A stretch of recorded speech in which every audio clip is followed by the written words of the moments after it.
सभ्य मगहिया भाई बहन के भूलेटन काका के राम राम आथिन मगहिया खबर में सुनथिन देश दुनिया के खबर। आज से बिहार में जाति आधारित जनगणना शुरू कैल जाए। सीएम नीतीश कुमार कहल का कि हमने चाहा ही कि राष्ट्रीय स्तर पर भी होवे जाति गणना। गृह मंत्री अमित शाह कहल का मणिपुर से कैल गेल उग्रवाद के सफाया। मेयर डिप्टी मेयर के चुनाव में दिल्ली एनसीआर में चलल लात घुसा। समलैंगिक ब्याह के मामला में सुप्रीम कोर्ट अब देत दखल। हाई कोर्ट के जज ले 44 नाम पर मुहर जल्दी लगा देवल जाए। महिला शांति सेना दल यूएन मिशन लेल होल रवाना।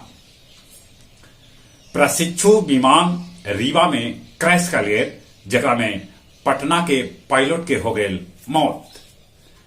अमेरिका में फायरिंग होल, जकरा में 20 आदमी हो गलन घायल।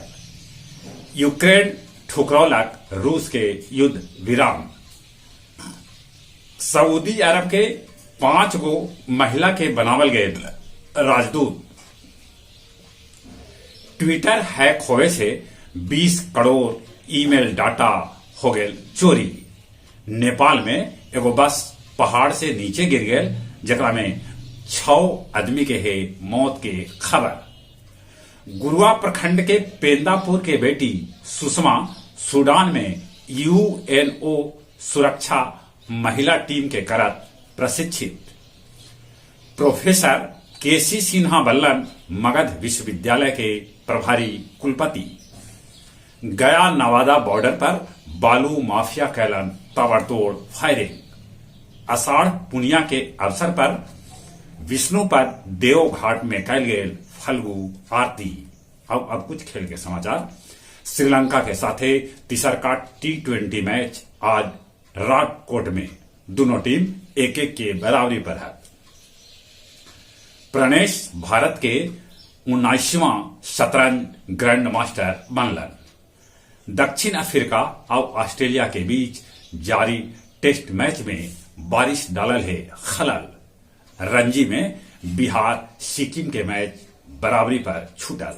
जहां तक मौसम के सवाल है, उत्तर भारत में कड़ाके के सर्दी पड़ रहा है। शीतलहर जारी है। दिल्ली के तापमान तो गिर के 1.8 तक पहुंच गया। ये ठंडा से बस्थित कोरोना के भी हल्ला है। कोरोना से बस्थित चलित एक बार फिर से अपने सभे के भूलेटन काका के राम राम।